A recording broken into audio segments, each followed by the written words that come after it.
Welcome to California Now, a podcast produced by Visit California. I'm your host, Soterios Johnson. Join us as we get to know some of the people, places, and experiences that make the Golden State such a unique destination. Today, elite rock climber Kevin Jorgeson shares some tips for getting started in the sport, and along the way, he'll also offer insights on one of his favorite climbing destinations, Yosemite National Park. It's one of the most beautiful places on the planet. I think it's as simple as that. When you're in Yosemite, everywhere you look is just stunning. It's one of the coolest places in the world to spend time. And InStyle magazine's special projects director Ruthie Friedlander reveals some of her top fashion brands and boutiques in Los Angeles. Everything from the dressing room to walking through each room of the store is just so immersive. It almost feels like you're in like a shoppable fashion museum. Plus, we'll talk with author Anne-Marie Brown, who shares her top 5 list of California campgrounds. Whether you prefer pitching your tent on a beach, in the desert, or high up on a mountain, Anne-Marie has a great recommendation for you. It's all coming up on California Now. Elite climber Kevin Jorgeson made history in 2015 when he and Tommy Caldwell became the first men to free climb the 3,000-foot Dawn Wall, an imposing rock face on El Capitan in Yosemite National Park. The pair spent 19 days making their ascent, and the world watched transfixed as the duo worked their way to the top.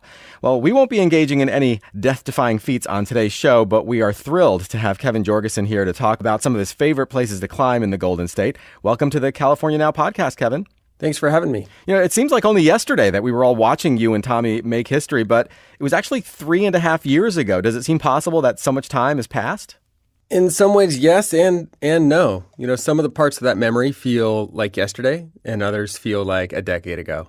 Well, between your feat and Alex Honnold's free solo ascent of El Cap, rock climbing seems to be in the spotlight these days. Do you sense a spike in popularity? I think it's been a slow build, but it's coming into its own. It's having. I wouldn't say that it's having a moment. I think that it's been this slow build over time, and it's just kind of crossing that line into the mainstream more and more often. What do you love most about the sport? Oh man, it's hard to narrow down one thing. Climbing for me is like food, I gotta have it on a regular basis. What is it about it that makes you need it like that? It's just primal. It's the most natural thing for me to do. When I'm climbing, it feels like what I'm meant to do. It takes you amazing places. It gives you perspectives on the world that you would never otherwise have. And I think it helps you really appreciate the outdoors and the environment. We recently spoke with Johnny Mosley. You joined him on a rock face for an episode of Johnny Mosley's Wildest Dreams. He didn't seem to share your love of rock climbing. He was actually kind of petrified. It's not for everyone, that's for sure. I love introducing the sport to people who haven't tried it before. And for some people, it's the most natural thing ever. And for others, it's, a little bit scary. Johnny, luckily, he's up for anything. That's the great thing about his show is, he gets himself out of his comfort zone and tries new things. And he may say that he was petrified, but he did great. He really did. No, he did. He took to it pretty well. Yeah, he did. And you and Johnny did kind of take it to an extreme. But let's say I'm a complete novice, which I am, and I want to go on my first rock climbing outing in California. Where would I start? Where should I go? I would say that the Lake Tahoe region probably has some of the most friendly climbing areas to learn. Oh, man. There's one area in particular called Lover's Leap off of Highway 50. Which is really great. It's about a 3-pitch or 400-foot wall, but it's super highly featured granite. So there's just lots to hang on to. It's low angle. It's just really inviting, And then there are lots of areas right around Donner Summit as well that are super friendly to learn. The rock is also very featured there. And it's much different than the glacier-polished granite of Yosemite. That's much, much harder to climb. So it's in a beautiful place, and it's the rock is such that it's great for novices. Okay, what about an area not in the Lake Tahoe area that's also good for novices? Well, could also go down to Joshua Tree in Southern California. If you're down in that area, Joshua Tree it's like being on the moon. The landscape there is super unique. And the rock is also quite textured and featured as well. There's a lot of low-angle formations that lend themselves to new climbers. And they're a bit shorter also, which is nice. So they're a little bit less intimidating than some other climbing areas in the state. And also another place where you've got beautiful landscape. Mm-hmm. Definitely. If I'm starting out, is it the kind of thing where do you think I should buy my own gear for my first rock climbing adventure, or will the outfitter take care of all that? It totally depends if you're going with a friend or if you're going with a guiding service, I think there are probably options in both. We just talked about Joshua Tree and Lake Tahoe. There are guide services for both. If you're looking for a one-day adventure, you probably don't need to get your own stuff. But if you want to get into the sport, I think it's great to have your own equipment. There's also climbing gyms all across the state that are a great way to try out the sport in a really controlled, comfortable environment with great instructors and all the gear you need and things like that. And then you can translate it to an outdoor experience after that. That's also a really popular way to get into it. Oh, absolutely. That sounds like a great idea, actually. Also, in a controlled environment, I would feel a lot safer as a total beginner. Absolutely. What's another good location for beginners? I think those are the two best ones. But the thing is, you can find easy climbing in most areas. So whether you're in Yosemite or you're in, let's say you're at the Lost Rocks on the North Coast where the Klamath River hits the Pacific Ocean, or you're in the Buttermilks in Bishop on the Eastern Sierra. The great thing about climbing is that success is self-defined. If you want to try something hard, you can try something hard. And if you want to try something easy, you just go find something easy. And most areas have climbs of every grade, which is what makes the sport so fun. You can climb side by side with folks of all different types of abilities. So it's super inviting in that way. And it creates a sense of community and culture, and it's just a highly social sport. What is it about Yosemite and rock climbing that seems like such a perfect fit? Yeah, I think you put the nail on the head. Yosemite is climbing's mecca. People travel from all over the world to climb in Yosemite. It's a bucket list area.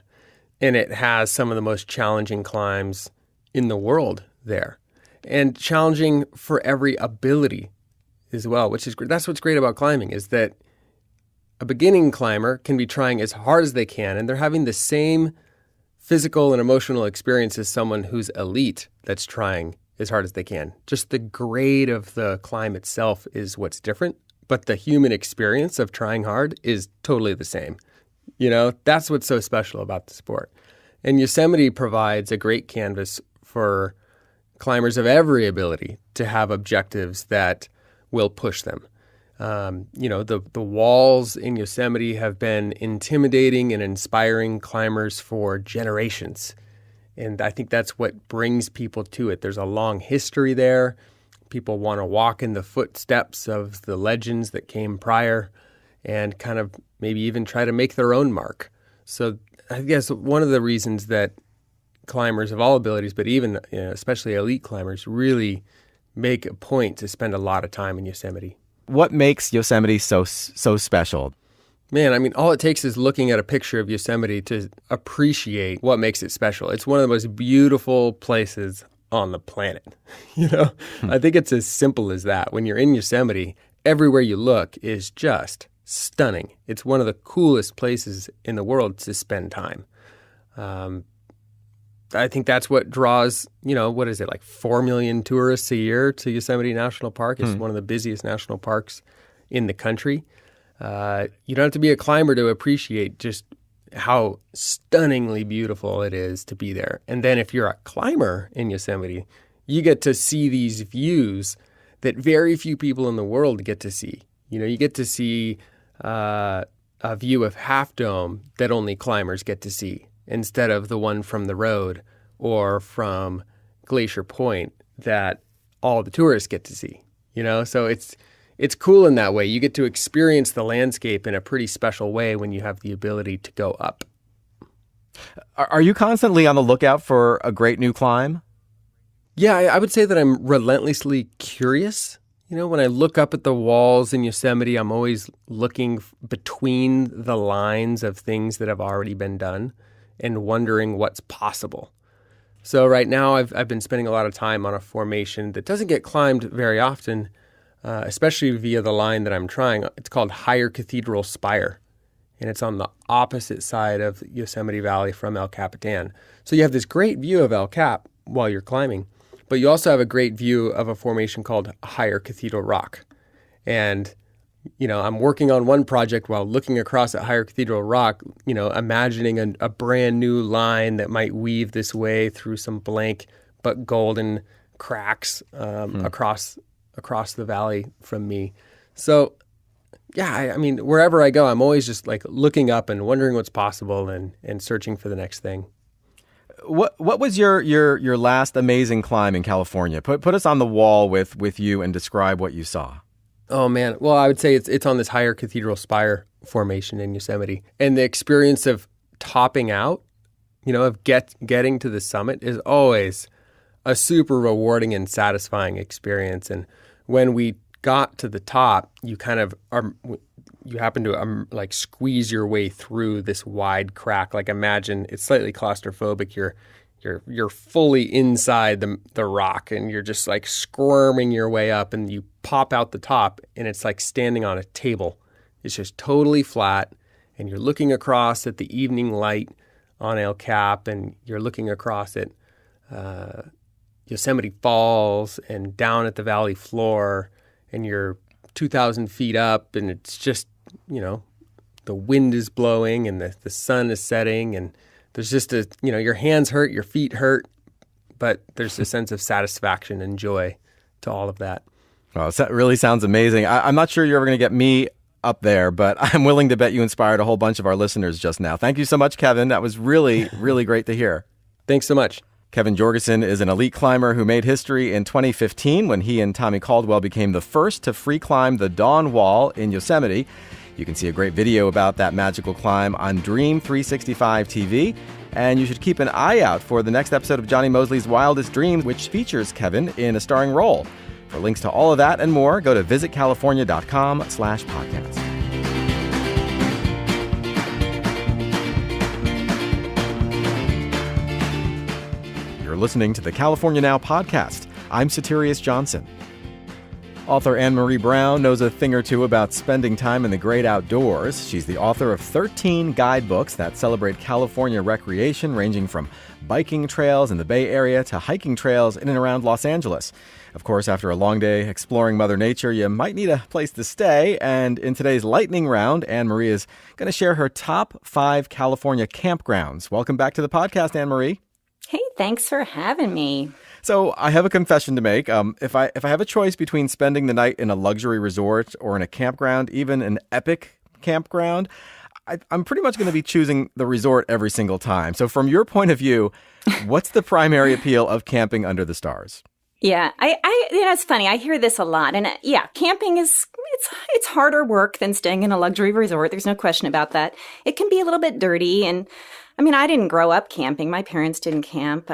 So it took me a while to kind of work my way into it. But I think there are a lot of appeals. And the first one, that most obvious one, is that it's just beautiful. I mean, how often do you see the Milky Way when you stay in a hotel, right? Never. You don't look outside at night.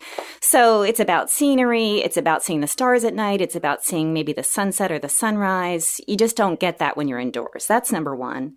But also, I think there's a lot of other great things about it that maybe we don't realize so much, but I think it appeals to our pioneer spirit. We're Americans, so we're all about pioneering. And it takes us out of our reliance on all the things we have at home. And I think there's something super satisfying when we succeed at it. Like, think about the difference between, barbecuing a chicken outside or microwaving a chicken inside, right? Right. It's like that. You're barbecuing the chicken, right? Well, this is a big one, I think, in our day and age, is this idea of sort of forced inactivity. Because once you've put up your tent and you've made dinner, there's really nothing to do except sit around and talk to each other, right? And I always recommend that people stay at campgrounds where they do not have a cell signal so that they have to talk to each other. They can't be checking their emails. and texting their friends, right? So it's about a way to connect with each other maybe in different ways than we do at home. And even if you're camping alone, I mean, it's a chance to read a book, right? How fantastic is that? Okay, Anne-Marie, I mean, that sounds all great, but what about indoor plumbing and, Egyptian cotton sheets? Yeah, I understand the way you feel. I always think if I could just find some way to get room service at my tent, then camping would be perfect. Well, today's segment, room service or not, is a top 5 list, and we'd like to work our way down your absolute favorite campground in California. So let's put a stake in the ground right now. What's number 5?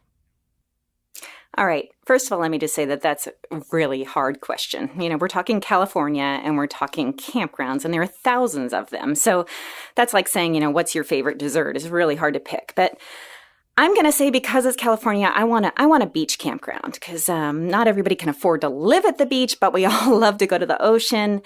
And one of my favorite places to spend the night, letting the waves lull me to sleep, is at Halawa Beach County Park, which is north of Santa Barbara, near the town of Lompoc. And it's a great campground. It's run by the county of Santa Barbara. You can park your tent or your RV right by the sand. You can go to the little store they have there and get the world famous Halawa burger after you've been out surfing or exploring the beach all day. It tastes really good. It's a long drive to get there. It's about 19 winding miles from Lompoc to drive out to that beach. So you want to stock your car really well with all your groceries and what have you, and stay out there for a few days. Just enjoy being right next to the beautiful windswept Pacific and don't leave, right? As long as you can. They also have cabins now too. So for somebody like you who likes your Egyptian cotton sheets, you could bring them right. and rent one of their cabins, and then you got your own sheets and you're good to go. Right. So they put in I think 7 cabins up on the hill there too. So you don't even have to have a tent. You can go enjoy that beautiful beach park and not really be camping if you don't want to, although I'm going to bring my tent. Wow, that sounds really nice. All right, let's keep going. Number 4. Okay, number 4, another beachy one, a little farther north.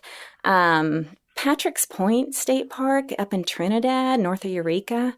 It's a state park, so right away, as soon as you hear state park, we're talking about some really gorgeous scenery. But the campsites there are very roomy. There's a lot of space between you and your neighbors, and there's so much to do in that park. For one thing, you're right on the ocean again, and Trinidad has these massive sea stacks right offshore. And you can, of course, take photographs all day long. You can hike the rim trail along the coast, go up to an overlook called Wedding Rock, beautiful rocky overlook where you can see the crashing waves and hear the sea lions barking and seals barking. It's a great spot for whale watching. To me, if I just want a really kind of North Coast lonesome beach experience, that's the place to go. And really in any season, you can go winter or summer. And there's a fantastic beach there that everybody from the campground walks down to called Agate Beach. It's a great place to look for semi-precious stones and colored pebbles. And they have these little cabins for rent. They're rustic. You have to bring your own sleeping bag and stuff, but they have them. And they have coin-operated showers. Good for people who, want to stay clean. Huh. That sounds really great. And I love being out near the water, so I love the idea of that one. And I can't believe that's number 4, because that means that there are even better ones coming up ahead. So let's move on to number 3. Okay, well, again, seasons I think affect my mood a lot, so I have to plan my camping by season. But if it's November through, say, March or April, I'm going to head to Joshua Tree National Park, and there are 2 campgrounds there. There's practically side by side. One's called Ryan, and the other one's called White Tank, and they're both fantastic. So Joshua Tree, as you probably know, has these fantastic jumbled piles of rocks. They're Monza granite boulders, and they just look otherworldly. It looks like something out of, Dr. Seuss.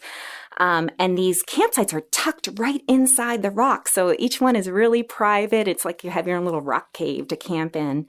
And from either of those campgrounds, you can hike to the summit of Riot Mountain. That's trailhead's really close by. Riot Mountain's the tallest mountain in Joshua Tree. It's about 5,500 feet tall, and it's easy hike to get up there.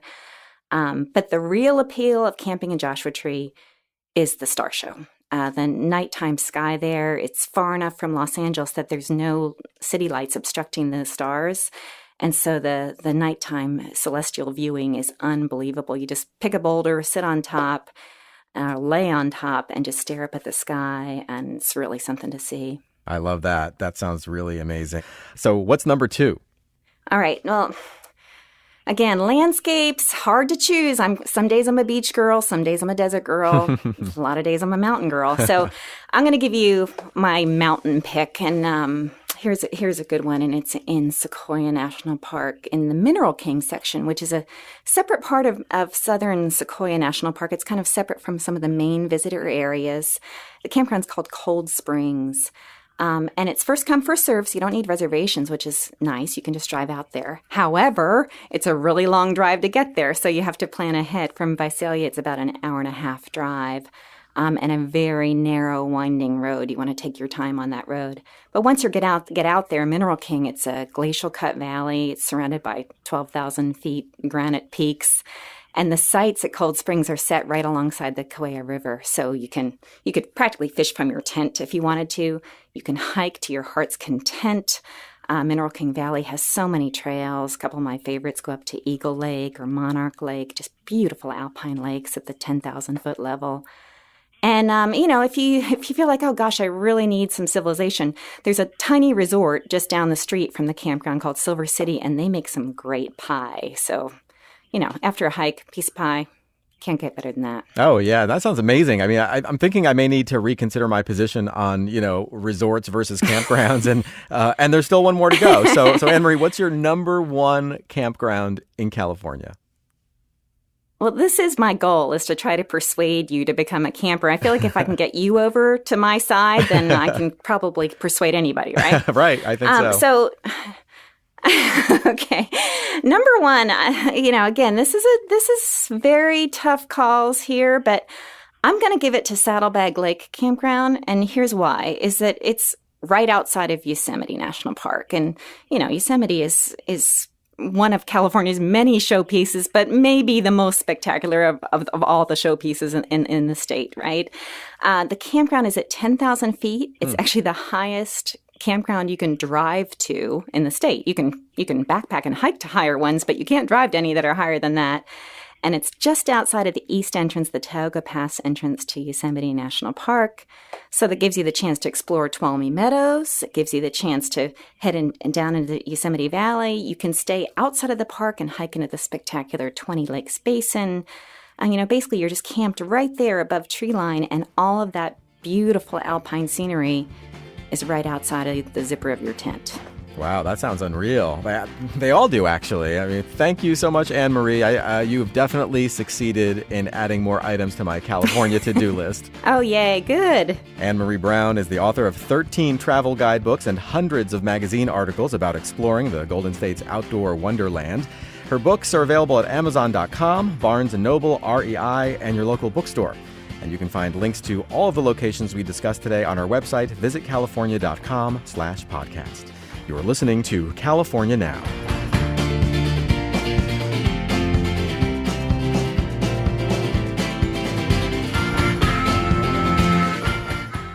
Today on the California Now podcast, we're going to do a little retail therapy. Ruthie Friedlander is Special Projects Director for InStyle magazine and an oft-quoted expert on style and fashion.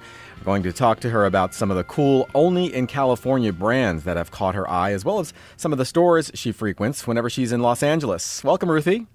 Hi, how are you? I'm good, thanks. So let's talk about the intersection of travel and style for a second. I don't necessarily plan my vacations around the retail options in a given destination, but I imagine there are plenty of people who actually do that. Yeah, I think that there are a lot of people that do that. And I think more to the point, it's really nice when you're going on vacation or even traveling for work to really take something back with you that reminds you of the trip. So for some people that can be a dress. For others, it's kind of, the more classic, kitschy tourist gear. But for me, as I've kind of grown up and become more interested in fashion and learned more about it, I've really honed in on, the local stores and new designers that are coming up in each of these places because it makes you feel, it brings back memories of that trip and where you were when you bought it. And I think that emotional attachment is really nice to have. Right. And I'm guessing it might be particularly true of people who live in smaller towns who maybe don't have a lot of, retail options where they live. Absolutely. It really opens your eyes to not only the different designers out there, but also the different style. I mean, there's never been a time where personal style has been more embraced. And, you know, even when you're in LA, when you go neighborhood to neighborhood, the personal style is so different. You know, how people dress in Venice Beach versus how people dress in Beverly Hills is so different. And it's really incredible to see that and take that on. Yeah. And I know you do travel to Los Angeles frequently. How does it stack up as a style-centric destination? Is there a serious fashion scene? There are some really amazing fashion things about LA. There are some great stores that are unique to LA, some great designers that are from LA and still manufacture in LA. And the denim scene, especially in LA, is pretty serious. All right, well, let's take a tour around some of the brands that you like these days. Where do we start? All right, I want to start with this brand called Blue Salt. And Blue Salt is like, if I were to create a line that epitomized what I think of as the LA woman, this brand would be it. So this is a brand that is straight out of Malibu, and it was really created as a way to be comfortable and look chic. So it's kind of this answer to, can I get away with wearing sweatpants? Can I get away with wearing whatever the hell I'm walking my dog in on the beach for the rest of my day? So it's really all sweat clothes, but when you wear it properly, you know, they have this dress that's made out of a sweatshirt material that you could really get away with wearing it to a black tie event if you put it with the right jewelry. And the thing that I love about it is that's just so LA to me, like this concept that you could be wearing sweatpants to a black tie event, but you know, just throw on your diamonds and you're fine. I mean, I always thought sweatpants was like, you know, the message to the world that you've given up. But you're saying no, now it's it's high fashion.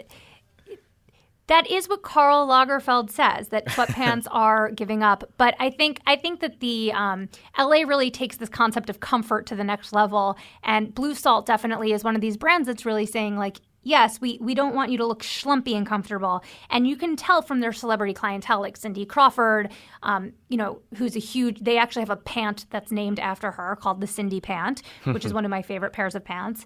And, you know, it's just like this very typical LA brand. It's easy luxury. And the price point's also fantastic. That's so great. It sounds really comfortable and very fashionable as well. Okay, so Soterios, they also make menswear, so, you know. Oh, wow. I'll have to look into it because I do like to wear sweats, so I'm usually not out in public that often. There you go. So, okay, what's another LA brand that you like?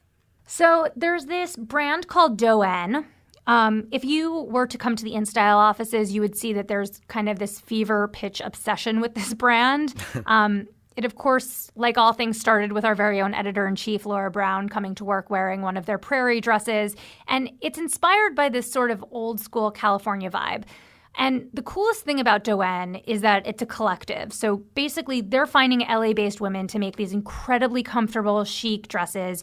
They're using domestic production as often as possible, and all of their production partners share in their commitment to support the women in the workplace that they're working in. So they're really dedicated to closing the gender gap, but they're also making just really, really incredible dresses. And the dresses are super boho, super chic, really comfortable, like these prairie dresses that we really can figure out how to wear to work and wear out at night.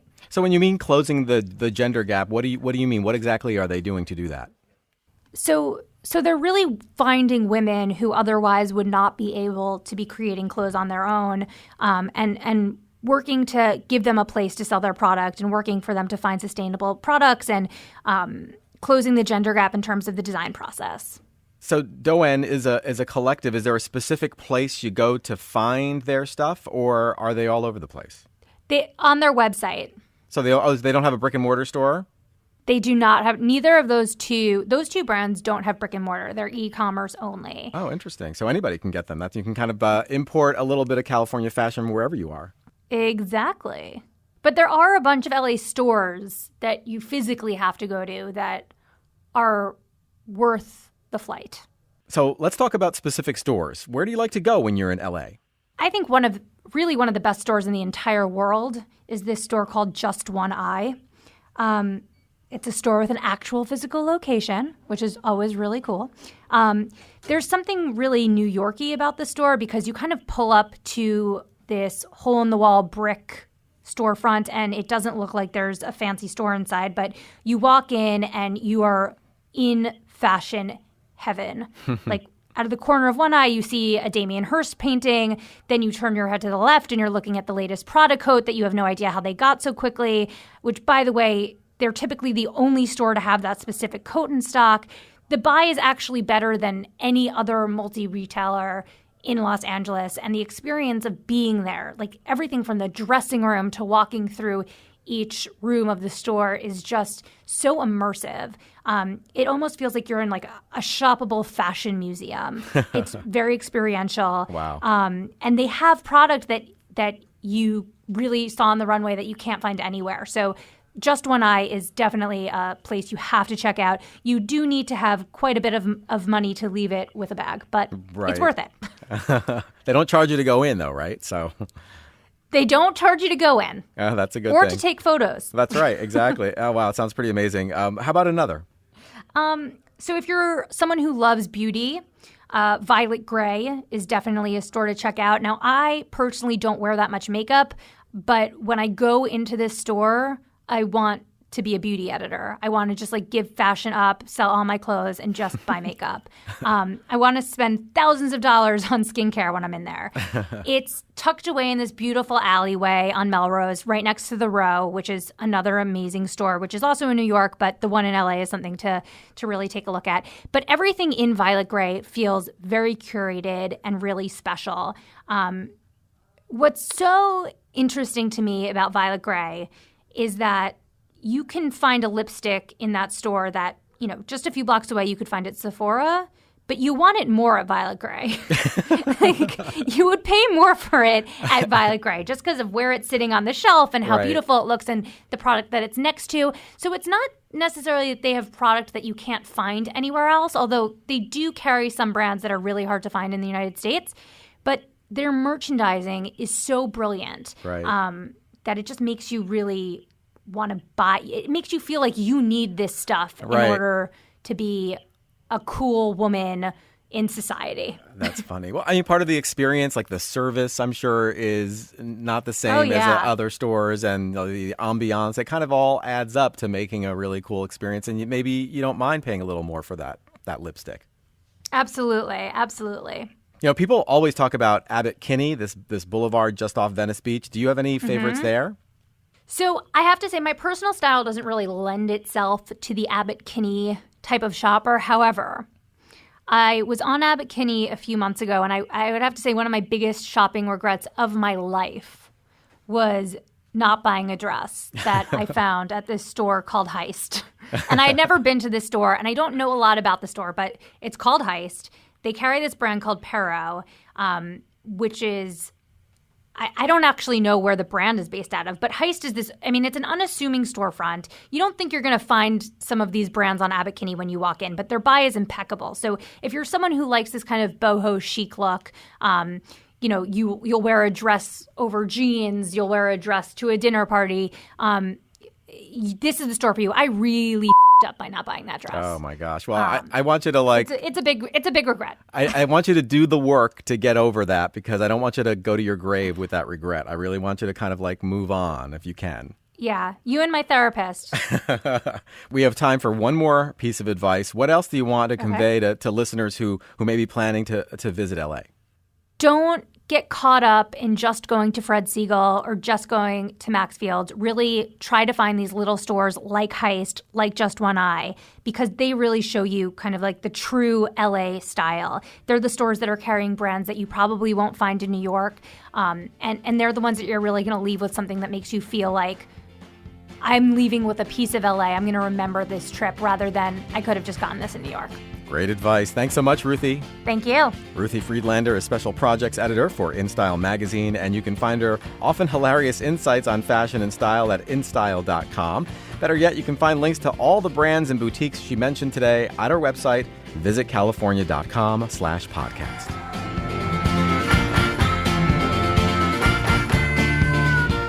Thank you for listening to California Now. This podcast is produced by Visit California. I'm your host, Soterios Johnson. You can find us on iTunes, Stitcher, and Spotify. Please subscribe.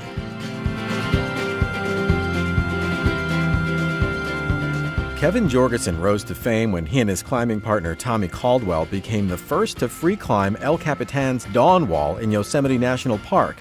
If you want to relive that historic feat, you're in luck. Their 19-day ascent is chronicled in a dramatic video you can find at visitcalifornia.com/dream365tv. Check it out.